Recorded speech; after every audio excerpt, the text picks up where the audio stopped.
여러분, 안녕하세요. 바로 본론으로 들어가 볼까요? 오늘 우리가 살펴볼 원문은 룻기 3장입니다. 고대 이스라엘에서 벌어진 진짜 흥미진진한 한밤중의 중매 작전을 다루고 있죠.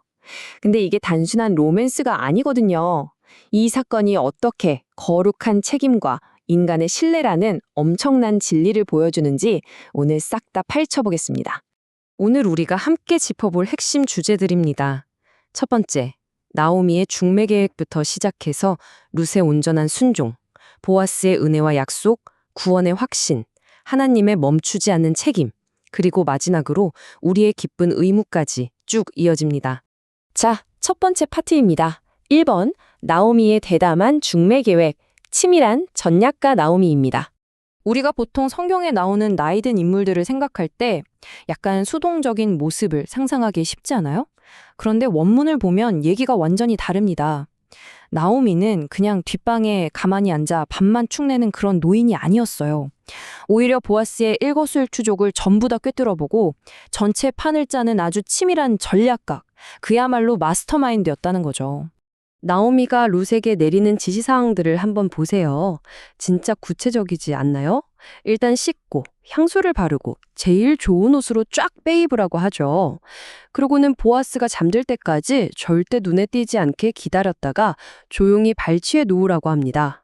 원문 해설에서는 이 나오미의 모습이 마치 왕의 마음을 완벽하게 읽고 움직이는 최고 상궁이나 거룩한 임무를 척척 수행하는 천사 같다고까지 분석합니다. 정말 기가 막힌 통찰이죠. 두 번째 파트로 넘어가 보겠습니다. 2번, 룻의 온전한 순종, 망설임 없는 믿음의 행동입니다. 솔직히 여러분, 시어머니가 이런 엄청난 계획을 가져왔다고 생각해 보세요. 상식적으로 어머니 그건 좀 아닌 것 같은데요? 하고 망설이는 게 정상이잖아요? 그런데 룻은 단 1초도 망설이지 않습니다. 불평한 마디 없이 계획을 그대로 실행해버리죠.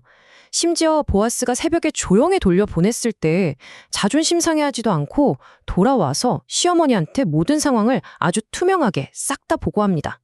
룻이 이 계획을 그리고 시어머니를 얼마나 철저하게 믿었는지 딱 감이 오시죠? 세 번째 파트입니다. 3번, 보아스의 은혜와 약속, 예상치 못한 자비와 책임입니다. 이제 보아스 입장에서 한번 생각해 볼까요? 한밤중에 자고 있는데 젊은 여자가 몰래 이불 속으로 들어왔다? 당장 화를 내거나 기겁해서 쫓아내는 게 우리가 예상하는 상식적인 반응이잖아요. 근데 보아스는 완전히 달랐습니다. 원문을 보면요. 화를 내기는커녕 오히려 룻의 현숙함을 칭찬해요. 젊은 남자나 돈을 쫓아가지 않았다면서요? 그러고는 자기가 이 상황을 다 책임지겠다고 흔쾌히 나섭니다.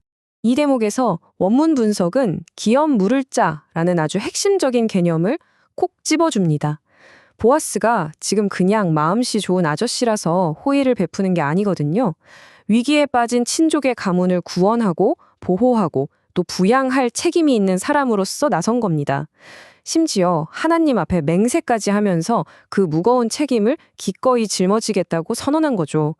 그런데 참 재미있는 게요. 보아스가 룻한테 이 밤의 일을 절대 비밀로 하라고 신신당부하거든요.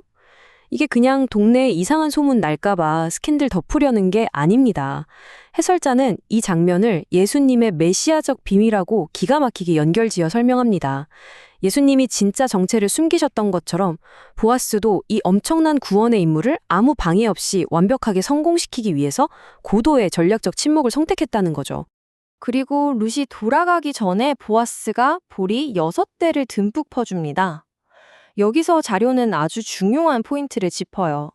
이 보리가 그냥 배고프니까 먹어라 하고 주는 식량이 아니라는 겁니다.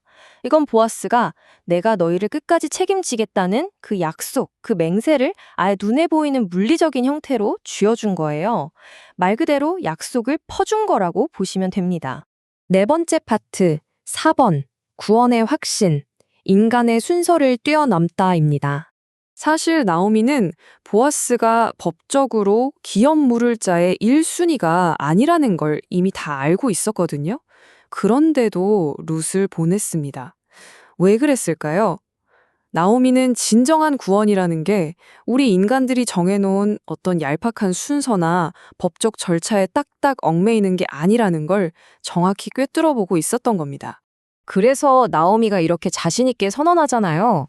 그 사람이 오늘 이 일을 성취하기 전에는 절대 쉬지 않을 거다라고요. 아직 뭐 결과가 나온 것도 아닌데 어떻게 이런 확신을 가졌을까요?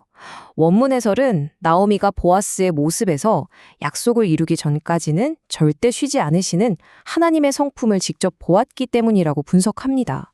정말 소름 돋는 통찰이죠. 자, 5번째 파트입니다. 5번, 하나님의 멈추지 않는 책임, 구원과 성장을 향한 신실함입니다. 여기서부터 이 원문 해설에 진짜 엄청난 신학적 메타포가 등장합니다. 사람들은 종종 자기가 책임지지도 못할 일들을 벌이잖아요. 그런데 하나님은 다릅니다. 오직 당신이 100% 완벽하게 책임질 수 있는 일만 하신다는 거예요. 마치 진짜 부모가 자식을 끝까지 책임지는 것처럼 하나님도 당신이 구원한 사람들을 무조건적으로 책임지신다는 거죠. 결국 보아스의 그 든든한 모습은 하나님의 이 어마어마한 신성한 책임을 보여주는 하나의 축소판이었던 겁니다. 하나님은 그냥 구원만 띡 해놓고 끝내시는 분이 아닙니다. 말씀 속에 분명한 약속들을 심어두시고 그걸 가장 완벽한 타이밍에 이루기 위해 문자 그대로 쉬지 않고 일하십니다. 이 분석에 따르면 결론은 아주 심플해져요. 우리를 구원하신 분이 이렇게 밤낮 없이 일하시는데 우리가 우리의 미래나 구원에 대해 불안해하거나 걱정할 필요가 1도 없다는 거죠. 완전한 평안 그 자체입니다. 마지막 6번째 파트입니다. 6번, 우리의 기쁜 의무, 진리 안에서 누리는 자유입니다. 그렇다면 여기서 한 가지 질문이 생깁니다.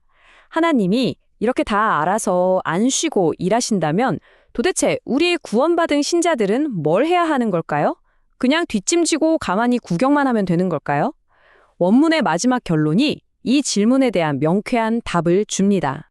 원문 해설은요, 우리가 져야 할 책임이라는 게 내 힘으로 세상을 구원해야 해 같은 숨막히는 짐이 절대 아니라고 강조합니다. 오히려 그 반대예요. 우리를 진리 안에서 완전히 자유롭게 만들어주는 아주 특별한 의무입니다. 우리의 영혼을 지치고 갉아먹는 게 아니라 오히려 우리를 살아 숨쉬게 하는 거룩하고 기쁜 책임이라는 거죠. 그러니까 우리의 가장 중요한 임무는 그냥 구원받은 사람답게 그 자유를 마음껏 누리는 겁니다. 억지로 해야 하는 고된 노동이 아니라 말씀을 펴고 그분이 어떤 분인지 계속해서 더 깊이 알아가고 또 깊게 교제하는 것. 이게 바로 우리한테 주어진 엄청난 특권이자 세상에서 제일 영광스러운 의무인 셈이죠. 이 원문 해설의 저자가 아주 인상 깊고 개인적인 고백으로 글을 마무리하는데요.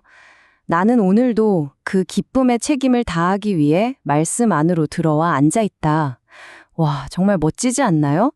내 삶을 내가 꾸역꾸역 짊어지려 하지 않고 오직 그분을 알아가는 그 즐거운 의무에만 충실하겠다는 이 태도 말입니다. 이제 여러분께 질문을 하나 던지면서 오늘 해설을 마무리해 볼까 합니다. 여러분은 지금 스스로를 구원하겠다고, 내 삶을 내가 책임지겠다고 그 무거운 짐에 짓눌려 계신가요? 아니면 여러분을 위해 단 하루도 쉬지 않겠다고 약속하신 그 완벽한 구원자를 알아가는 기쁜 의무를 마음껏 누리고 계신가요? 오늘 함께 살펴본 이 룻기의 원문 분석이 여러분의 시각을 완전히 새롭게 열어주었기를 바랍니다.